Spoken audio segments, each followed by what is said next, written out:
उसी समय स्कूल का कमरा नंबर 23 किसी नए नाम की तलाश में होता है। कहते हैं उस कमरे में आज भी परीक्षा चलती है, बिना छात्र बिना टीचर, सिर्फ नामों की। जो नाम बोर्ड पर पूरा लिखा जाता है वो अगली सुबह स्कूल आता है, लेकिन कभी घर वापस नहीं जाता। उस रात आरव ने भी वही आवाज सुनी थी, चौक के घिसने की, बिल्कुल कान के पास। जब उसने पीछे मुड़कर देखा तो वहां कोई नहीं था, सिर्फ ब्लैक बोर्ड जो उसके बिना छुए खुद ब खुद उसका नाम लिख रहा था। सबसे डरावनी बात तो ये थी कि दरवाजा बंद था, बल्कि यह थी कि बाहर निकलने का रास्ता खुला हुआ था और अंदर जाने वाला कोई नहीं था। तभी कमरे से एक आवाज आती है, डर गया तो यही रहोगे। उसी पल उसकी जेब में रखा मोबाइल वाइब्रेट होने लगा और उसकी स्क्रीन पर लिखा था, आप अगले सिखा गए। तो दोस्तों, आपका स्वागत है सागर हंटेड टेल्स में।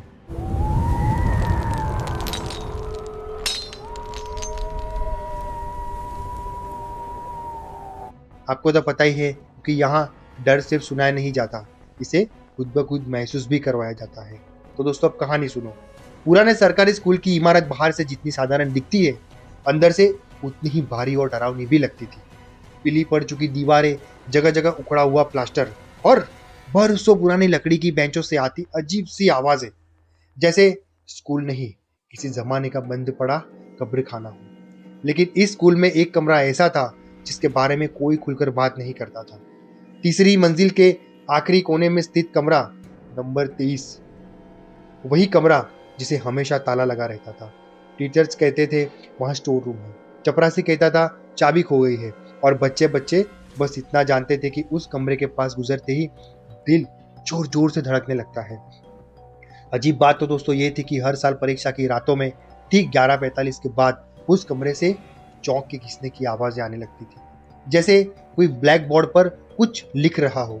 आरव, जो इस साल 10वीं में नया आया था, इन बातों का महज अफवाह मानता था। उसे लगता था कि डर बस सिर्फ दिमाग का वहम होता है, जिसे लोग कहानी बनाकर फैला देते हैं।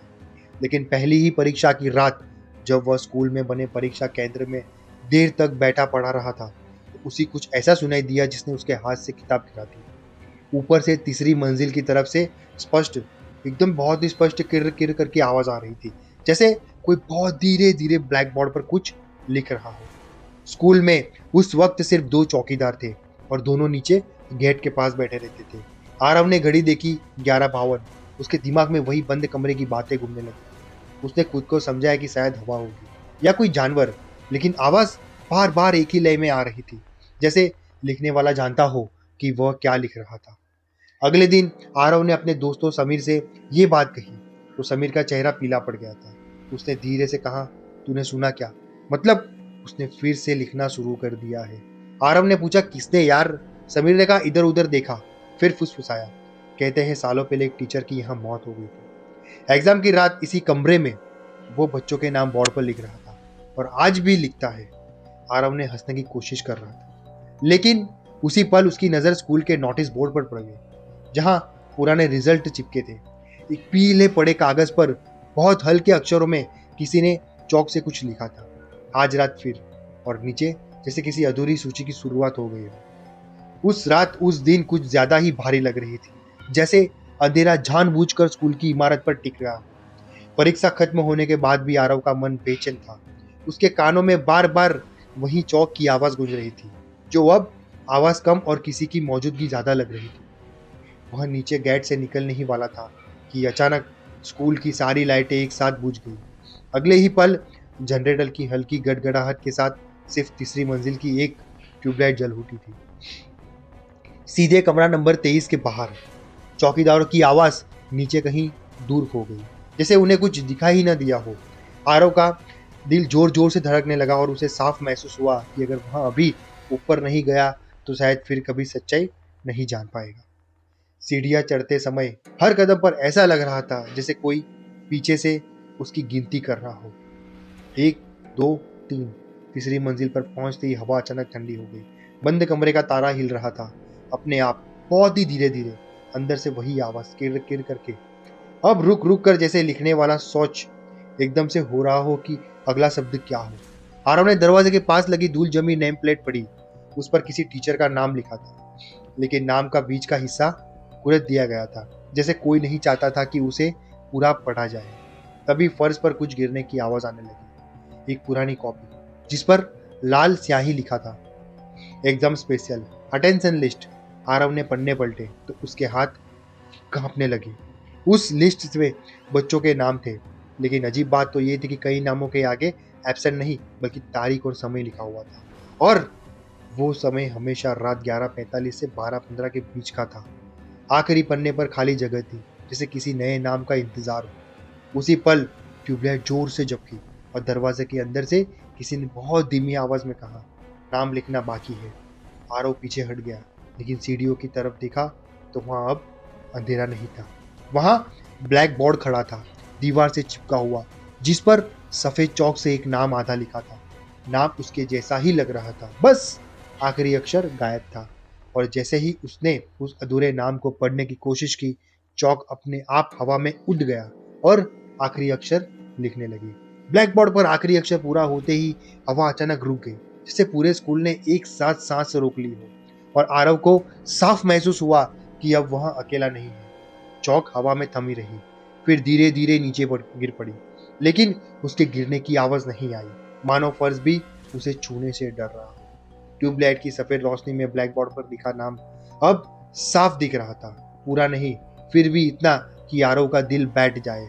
उसने पीछे मुड़कर भागने की कोशिश की, लेकिन तीसरी मंजिल की सीढ़ियां अब सीढ़ियां नहीं लग रही थी। वो लंबी, टेढ़ी मेढ़ी और अजीब तरह से नीचे जाती हुई दिख रही थी, जैसा स्कूल अपनी बनावट बदल रहा हो। तभी उसे एहसास हुआ कि कमरा नंबर 23 का दरवाजा बाधा खुला है, जबकि कुछ पल पहले वहां पूरी तरह बंद था। अंदर से चौक की नहीं बल्कि कागज पलटने की आवाजें आने लगी थी, ऐसे फटफट करके जो आवाजें आती है वो वाली, जैसे कोई रजिस्टर में पुराने पन्ने खोज रहा हो। आरव की नजर दरवाजे के अंदर गई तो उसे एक मेज दिखी, जिस पर धूल की मोटी परत लगी थी, लेकिन उस धूल के बीच किसी ने अभी अभी हाथ रखा था। उंगलियों के निशान साफ दिख रहे थे। दीवार पर टंगी घड़ी रुकी हुई थी, उसकी सुइयां 11:47 पर अटकी थी। और अजीब बात तो दोस्तों ये थी कि घड़ी टिक टिक नहीं कर रही थी, फिर भी आरव को हर सेकंड का दबाव अपने सिर के अंदर महसूस हो रहा था। उसी वक्त उसके कान के पास किसी ने फुसफुसा कर कहा, जो नाम पूरा हो जाता है वो परीक्षा पास नहीं करता। आरव ने पलट कर देखा, लेकिन वहां कोई नहीं था, सिर्फ उसकी परछाई लग रही थी, जो जमीन पर उसकी हरकतों से एक सेकंड देर से हिल रही थी। कमरे के अंदर रखी अलमारी अपने आप खुली और उसमें से पुरानी उत्तर पुस्तिकियां गिरने लगी। हर कॉपी के पहले पन्ने पर बच्चों की फोटो थी, लेकिन आंखें काली स्याही से पूरी तरह भर दी गई थी। एक कॉपी खुलकर आरव के पैरों के पास गिरी और उसमें लिखा रोल नंबर, उसका अपना रोल नंबर था। वो उसने किसी को बताया ही नहीं था। तभी बाहर से स्कूल की घंटी बजी, एक बार, दो बार, तीन बार, जबकि रात में घंटी बजने का कोई नियम नहीं था।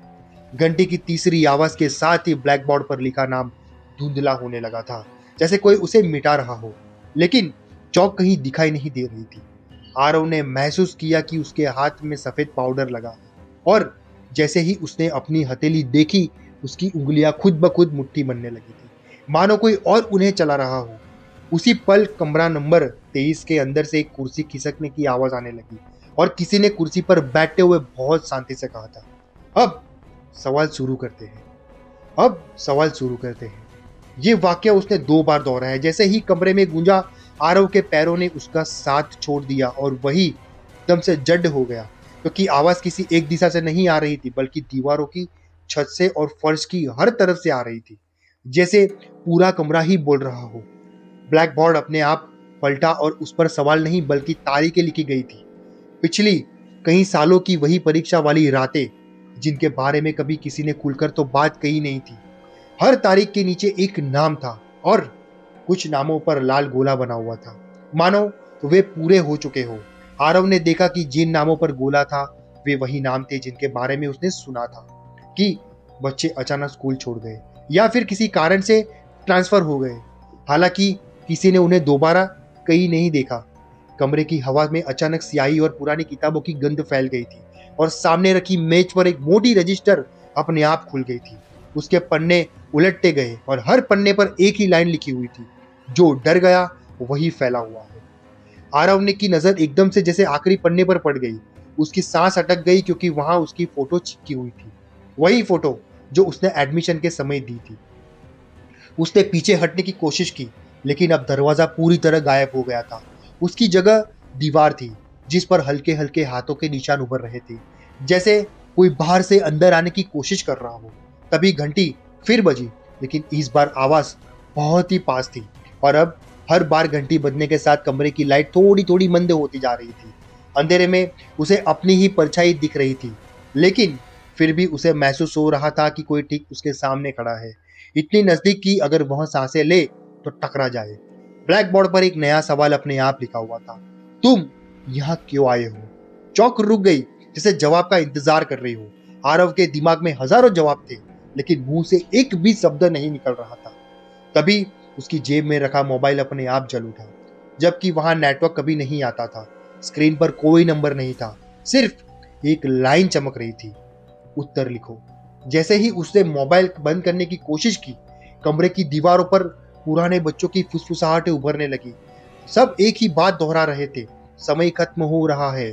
आरव ने देखा कि फर्श पर सफेद रेखाएं खींच रही है, बिल्कुल वैसे ही जैसे परीक्षा हॉल में बैठने की जगह तय की जाती है, और उन रेखाओं के बीच ठीक उसके पैरों के नीचे धीरे धीरे कुर्सी उभर रही थी, मानो कोई अदृश्य शिक्षक उसे बैठने का इशारा कर रहा हो। और उसी पल उसे महसूस हुआ कि अगर वह इस कुर्सी पर बैठ गया तो शायद वह कभी उठ नहीं पाएगा। कुर्सी पूरी तरह उभरते ही जमीन से ऐसी आवाज आई जैसे किसी ने बहुत पुरानी लकड़ी को जबरदस्ती खींचा हो, और आरव को लगा कि अगर उसने अभी प्रतिरोध नहीं किया तो यह कमरा उसे अपनी व्यवस्था का हिस्सा बना लेगा। उसके चारों ओर खींची सफेद रेखाएं धीरे धीरे गहरी होती जा रही थी, मानो चौक नहीं बल्कि हड्डियों की धूल से बनाई गई हो, और हर रेखा के भीतर बैठने की जगह पर एक नाम उभर रहा था। कुछ नाम कटे हुए, कुछ अधूरे, और कुछ ऐसे जिन्हें पढ़ते ही आरव को सिर में तेज दर्द महसूस हो रहा था, जैसे वे नाम किसी भाषा में नहीं बल्कि यादों में लिखे गए हो। दीवार पर लगी पड़ी अचानक घड़ी फिर से चल पड़ी, लेकिन इस बार आगे नहीं पीछे की ओर टिक टिक कर रही थी। साथ ही कमरे की हवा और भारी होती जा रही थी। रजिस्टर अपने आप बंद हुआ और फिर खुला। इस बार एक नए पन्ने पर सिर्फ एक सवाल लिखा था, अगर बाहर जाना है तो अंदर क्या छोड़ोगे? आरव ने देखा कि उसके पैरों के पास पड़ी उत्तर पुस्तिकाएं अब खाली नहीं थी। उनमें उसके बचपन की बातें लिखी थी, पहला डर, पहली झूठी कसम, पहली बार जब उसने किसी की बात अनसुनी की हो।